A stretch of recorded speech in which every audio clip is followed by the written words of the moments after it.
Mesdames et messieurs, bonsoir et soyez les bienvenus pour cette nouvelle édition de votre journal de 22 heures. Au sommaire, l'actualité.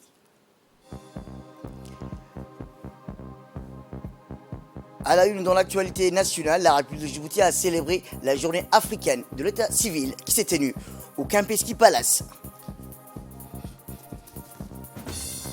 Et enfin, dans l'actualité internationale, Joe Biden ratifie l'adhésion de la Suède et de la Finlande à l'OTAN. C'était les titres. Merci si vous nous rejoignez. Eh bien, je vous dis dans le titre, la République du Djibouti, à l'instar de la communauté africaine, a célébré aujourd'hui la cérémonie de la 5e journée africaine de l'état civil au Kempinski Palace. L'objectif principal est d'appeler tous les acteurs à actualiser leurs efforts afin de relever les principaux défis du système d'état civil, notamment en matière de sécurité, d'accessibilité pour tous, des simplifications de la facilitation des procédures d'état civil, ainsi que des productions des données de l'état civil. Organisé par le ministère de la décentralisation en collaboration avec l'UNAP, l'événement a vu la présence du ministre de la décentralisation, Qassim Haroun Ali, du ministre des WARF, M. Moumen Hassan Barre, du ministre de l'Environnement, M. Mohamed Abdelkader Mous Helm, du ministre du Commerce, Mohamed Ouarsama Diri, du ministre de l'Énergie, Younis Ali Guidi, et des présidents des 5 conseils régionaux, du maire et des diverses personnalités présents à cette occasion. De l'état civil sont un élément essentiel, donc, comme tout le monde le sait, de la planification du développement humain. La connaissance en temps voulu de l'effectif de la population d'un pays donné ou de ses caractéristiques est l'une des conditions préalables à la planification socio-économique. Qu'est-ce qu'on entend par l'exploitation et la valorisation des données d'état civil? Ils ont cela a plusieurs justifications, à savoir d'abord des justifications administratives et sociales, parce que c'est un outil de transparence de la gouvernance publique. Cela a aussi une justification juridique, parce qu'il s'agit d'identité de la personne et surtout de l'existence de la personne elle-même, parce que sans état civil, on ne sait pas si une personne existe réellement. Et après, il y a aussi les justifications démographiques, car étant donné qu'une population s'accroît par l'augmentation des naissances vivantes et décroît par la soustraction des décès, l'information sur le nombre de naissances vivantes et des décès touchant une population est critique pour l'évaluation de l'accroissement naturel ou de sa diminution et des variations annuelles de l'effectif de la population et de sa structure. Ensuite, il s'agit de justifications sanitaires. Il y a les justifications aussi socio-économiques et culturelles. C'est le cas de divorce, des mariages. Et par ailleurs, la disponibilité des statistiques de l'état civil et leur analyse sont utiles pour l'établissement d'objectifs et l'évaluation des plans économiques. Cela comprend le contrôle de programmes d'intervention en matière de santé et de population et l'évaluation d'indicateurs démographiques concernant le niveau et la qualité de vie, comme l'espérance de vie à la naissance ou le taux de mortalité infantile. Eh bien, voici les propos du secrétaire général du ministère de l'Intérieur lors de la cérémonie de la 5e journée africaine de l'état civil qui s'est tenue au Palace Kempinski. On sait ce que comporte l'état civil, c'est les 3 actes, comme on l'a dit, c'est donc la naissance, les mariages et les décès. Maintenant, il faut se poser la question de savoir qui gère cette compétence. Cette compétence, comme vous le savez, est gérée par les élus locaux depuis 2008. Il y a eu un décret en 2007, si je me rappelle bien, qui déléguait un certain nombre de compétences aux élus locaux. Ce n'était pas que l'état civil, il y avait un certain nombre de compétences et beaucoup de compétences même. Vraiment, c'était un décret très progressiste, très généreux en termes de transfert de compétences, mais ces décrets ne transféraient pas concrètement des compétences. C'est un décret qui servait à asseoir, si vous voulez, les cadres généraux des compétences qui sont susceptibles d'être transférées. À l'époque, j'étais directeur de la décentralisation et le ministre de l'Intérieur, c'était l'actuel ambassadeur au Kenya, M. Yassine Al-Mibouh. La décision a été, justement, en tant que ministère de l'Intérieur, de montrer l'exemple pour inciter les autres ministères à faire la même chose et à déléguer des compétences. Donc, sans attendre un nouveau décret spécifiquement pour le transfert des compétences en termes d'état civil, on a essayé de transférer ces compétences, c'est-à-dire l'état civil, d'une manière, j'allais dire, pas très normale, parce que ça a été transféré par une note des services par la suite, mais d'abord, il y a eu un PV qui a été élaboré. J'ai fait la tournée dans les différentes région. Certains ici s'en rappellent, notamment M. Elmi Boudade, qui était secrétaire exécutif à l'époque à Arta. Et l'idée, c'était de demander au préfet en poste quel type de compétences qu'il détenait, il devait transférer. Donc après une négociation, certains préfets ont transféré beaucoup de compétences, d'autres préfets n'ont pas transféré de compétences, pas assez de compétences. Mais tous les préfets ont décidé de transférer la compétence, en tout cas de se dessaisir, ils ne transfèrent pas, c'est le ministère qui transfère, de se dessaisir de certaines compétences. Pourquoi je suis aussi long et pourquoi j'explique cette histoire-là? C'est pour vous dire que rien, jusqu'à présent, n'a formellement délégué la compétence état civil aux élus locaux. Eh bien, de son côté, le ministre de la décentralisation, M. Qassim Harb Ali, a mis l'accent sur le rôle que Djibouti joue dans ce domaine. La journée est célébrée à Djibouti, comme partout sur le continent africain, avec pour principal objectif d'appeler toutes les parties prenantes à mutualiser leurs efforts pour relever les principaux défis du système de l'état civil, en lieu notamment avec la sécurisation, l'accessibilité pour tous, la simplification et la facilitation des procédures d'enregistrement des faits d'État. Pour atteindre cet objectif de renforcement de l'état civil à Djibouti, le ministère délégué chargé de la décentralisation a mis en place un processus inclusif et participatif, associant toutes les parties prenantes des systèmes d'enregistrement de l'état civil conformément aux orientations politiques assignées à la matière par le président de la République, son Excellence M. Ismaël Omar Guelleh. Cette démarche vise à faire du système d'amélioration de l'état civil un objectif mieux adapté aux attentes de la population locale et à la production et à la collecte des données de l'état civil ainsi que la production des données des statistiques de l'état civil. En outre, la célébration de cette journée se tient dans un contexte où le ministère délégué de la décentralisation a déjà réalisé, avec l'appui de l'UNICEF, 3 études sur le système de l'état civil à Djibouti, sanctionnées par des rapports assortis de recommandations pertinentes. Par ailleurs, il convient de rappeler que mon département n'a pas manqué de sensibiliser les communautés à l'importance de l'enregistrement des faits d'état civil et accroître ainsi la demande d'enregistrement pour chaque fait d'état civil. De même que nous avons songé à la mise en place d'un comité de coordination des faits d'état civil, lequel devrait réunir régulièrement tous les parties prenantes du système d'enregistrement des faits d'état civil et des statistiques d'état civil. L'état civil étant un domaine particulièrement important, surtout en ce qu'il conditionne l'existence juridique d'une personne, le ministère de la décentralisation ne ménagera aucun effort pour appuyer les régions à cet égard, pour que chaque enfant ait son acte de naissance. Écoutons ces quelques réactions recueillies par notre équipe lors de la cérémonie. Le ministère délégué chargé de la décentralisation vient de célébrer la journée du 10 août consacrée sur le continent africain aux faits de l'état civil, aux statistiques de l'état civil. L'état civil fait partie de compétences transférées aux régions par le décret de 2007. C'est d'ailleurs la seule compétence effectivement exercée dans les régions. C'est un domaine particulièrement important dans la mesure où l'enregistrement de la naissance donne droit à l'établissement d'un acte de naissance qui conditionne la personnalité juridique de l'être humain. Il y a des droits, comme le droit à l'éducation, le droit à la santé, le droit au travail, qui sont liés à l'acte de naissance. Et celui qui n'a pas l'acte de naissance est privé de tous ses droits. Bon, le ministère délégué chargé de la décentralisation accompagne les collectivités territoriales dans le renforcement et l'amélioration du fonctionnement des systèmes d'état civil.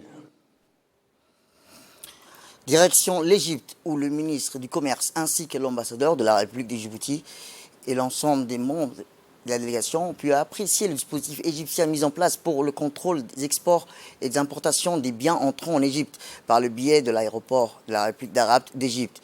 La visite s'est poursuivie à l'Institut national des contrôles des exportations qui a pu apprécier les moyens humains, matériels et financiers mobilisés pour la protection des consommateurs égyptiens d'une part, et l'image de l'Égypte dans le monde à travers l'exploitation Made in Djibouti, Made in Egypt.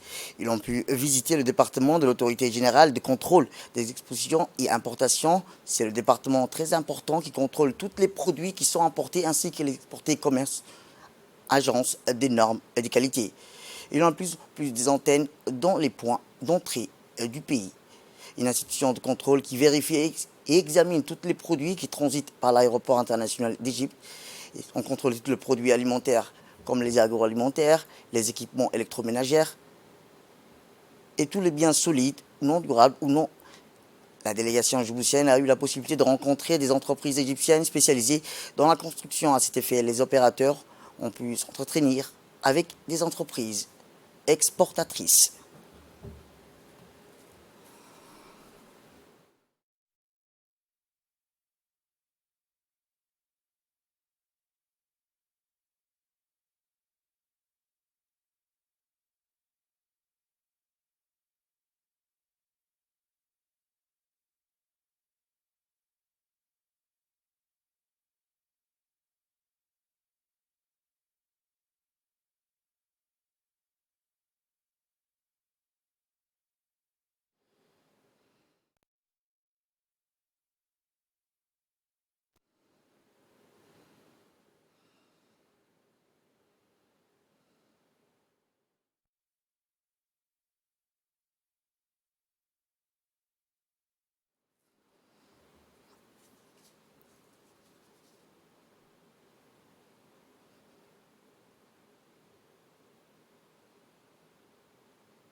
Retour à Djibouti, direction le nord où l'agence de Kaizen Company a organisé dans la salle du conseil régional de Tadjoura un atelier de présentation des résultats des ateliers de co-création qui ont eu lieu au mois de mai au Sheraton Hotel et le plan d'implantation annuel des projets aux associations.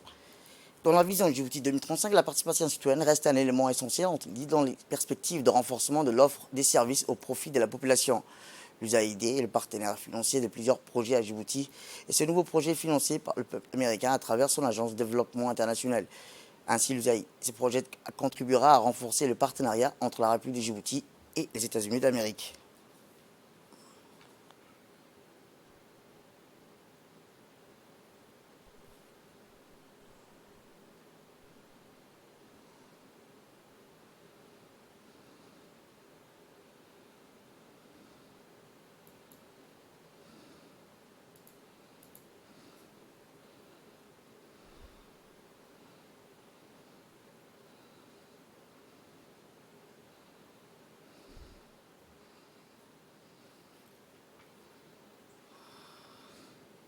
On est amené à travailler ensemble pendant 4 ans. C'est un projet de 4 ans financé par USAID. Et ce projet est axé sur le renforcement de capacité de la société civile. C'est quelque chose qui appartient à la société civile. Donc en collaboration, en coordination, parce que quand on crée une coordination, une collaboration avec la collectivité locale, donc la première autorité dont vous avez élu vous-même, donc c'est toujours bien de voir le développement de votre région à travers vous et à travers le conseil régional. Donc à ces points, le renforcement de capacité de la société civile est quelque chose de très très important. Je pense que la société civile djiboutienne dans son ensemble a certainement des similitudes et ça se ressemble. Les problèmes sont pratiquement la même chose que vous soyez à Dikil, à Tadjoura, au Bok, ou à Lissébi, ou à Arta, ou même à Djibouti-Ville.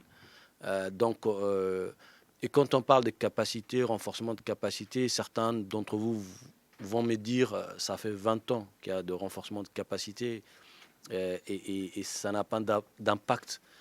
Mais il y a des explications et puis il y a des choses aussi que la société civile elle-même doit faire. Autre actualité dans ce 22 heures, c'est aussi dans le cadre du déploiement d'un contingent de gendarmes en mission de maintien de la paix sous l'égide des Nations Unies en République centrafricaine. La gendarmerie nationale a procédé la semaine dernière au déplacement d'un convoi de l'ensemble des matériels et équipements majeurs de sa première unité de police constituée, entre autres, de la sigle anglais FPU depuis le centre d'instruction Chermoussa jusqu'au port de Doralé À ce titre, c'est plus d'une cinquantaine de véhicules légers et lourds remorques et une trentaine de conteneurs qui ont fait mouvement depuis le centre d'entraînement de la gendarmerie sous bonne escorte des moyens mobilisés par l'escadron de la sécurité routière et des brigades territoriales. Cette cargaison accostera dans un premier temps au Cameroun, puis sera acheminée vers la République centrafricaine. A noter que le déplacement d'une telle quantité de matériel a constitué un défi logistique et sécuritaire majeur, chose qui a été parfaitement accomplie par les unités de sécurité routière et ceux du groupement mobile de la gendarmerie. Sur cette première étape, le départ du personnel pour cette nouvelle mission sera programmé prochainement. Il s'agit là d'un projet phare que le chef d'état-major de la gendarmerie nationale saisit cette occasion pour formuler en son nom propre et en celui de la gendarmerie nationale sa profonde gratitude à l'endroit du président de la République, son Excellence Ismaël Marguerite, chef suprême des armées, pour son précieux soutien dans ce projet éminent et sa confiance à l'institution quant à sa pleine aptitude à participer à une mission de maintien de la paix. Le colonel adresse également ses remerciements au ministre de la Défense, M. Hassan Omar Burhan. Il y a l'inestimable appui qu'il apporte à la gendarmerie dans la concrétisation de cet important projet. Enfin, le colonel Zakaria Hassan Aden n'oublie pas de remercier l'ambassadeur aux États-Unis d'Amérique, M. Mohamed Ziad Ali, qui a contribué fortement à la réalisation de ce déploiement. Fait divers à présent, où dans le cadre des patrouilles de surveillance de la garde-côte, les équipes de la garde-côte djiboutiennes stationnées à Arta, plage, ont intercepté des migrants clandestins transportant des produits des stupéfiants.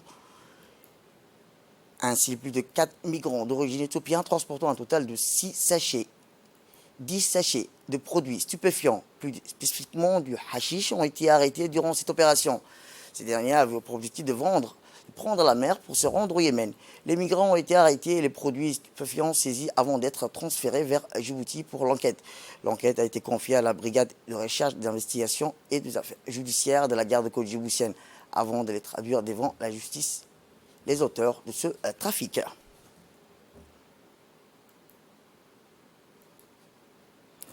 Comme je vous le disais, cette opération est un nouveau témoignage de l'engagement de la vigilance de la garde-côte djiboutienne dans la lutte contre la prolifération du trafic des produits stupéfiants qui ont un grave impact négatif sur la société.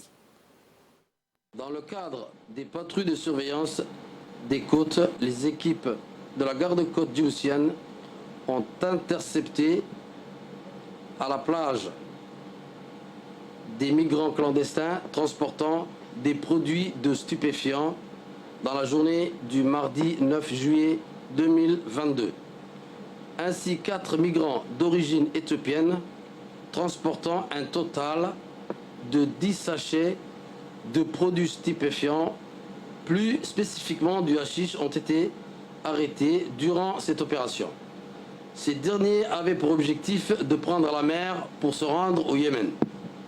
Les migrants ont été arrêtés et les produits stupéfiants saisis avant d'être transférés vers Djibouti pour enquête. L'enquête a été confiée à la brigade de recherche des investigations des affaires judiciaires de la garde-côte djiboutienne afin de traduire devant la justice les auteurs de ce trafic. Cette opération est un nouveau témoignage de l'engagement et la vigilance de la garde-côte djiboutienne dans la lutte contre la prolifération du trafic des produits stupéfiants qui ont un grave impact négatif sur la société. Et dans l'actualité internationale, au Moyen-Orient, le secrétaire général des Nations Unies, Antonio Guterres, a appelé au calme et à ouvrir des enquêtes après le meurtre mardi de 3 Palestiniens par la force d'occupation israélienne à Naplouse, dans le nord de la Cisjordanie. Ce qui ressort d'une conférence de presse tenue par le porte-parole du secrétaire général, Stéphane Dujarric, au siège permanent des Nations Unies. Plus tôt mardi, l'occupation israélienne a déclaré avoir lancé une opération visant à liquider l'activiste recherché Ibrahim Al-Mouzi, soupçonné d'avoir commis plusieurs fusillades contre des civils et des soldats d'une patrouille à l'intérieur autour de Naplouse, dans des fusillades contre le complexe du tombeau de Joseph. De son côté, le ministère palestinien de la Santé a déclaré que 3 Palestiniens ont été tués et 40 autres blessés par l'armée israélienne. Les responsables onusiens poursuivent quant au secrétaire général. Il a appelé à toutes les parties au calme et a exhorté les autorités compétentes, sans citer, à mener des enquêtes sur ces incidents survenus au cours des derniers jours. Et je vous le dis dans le titre, le processus d'adhésion à l'OTAN de la Suède et de la Finlande se poursuit avec la ratification du traité par le président américain Joe Biden ce mardi. Les États-Unis sont devenus le 23e pays à approuver l'élargissement de l'Alliance. Le président américain a indiqué qu'il s'était entretenu avec les chefs d'État des deux pays avant de signer la ratification et a exhorté les autres membres de l'OTAN à achever leur propre processus de ratification aussi rapidement que possible. Les règles de l'organisation du traité de l'Atlantique du Nord exigent le consentement de l'ensemble de ses 30 membres actuels avant que la Finlande et la Suède puissent officiellement adhérer, ce qui devrait se faire dans les prochains mois. C'est la fin de cette édition. Merci à vous de nous avoir suivis. Restez avec nous pour la suite de nos programmes télévisés.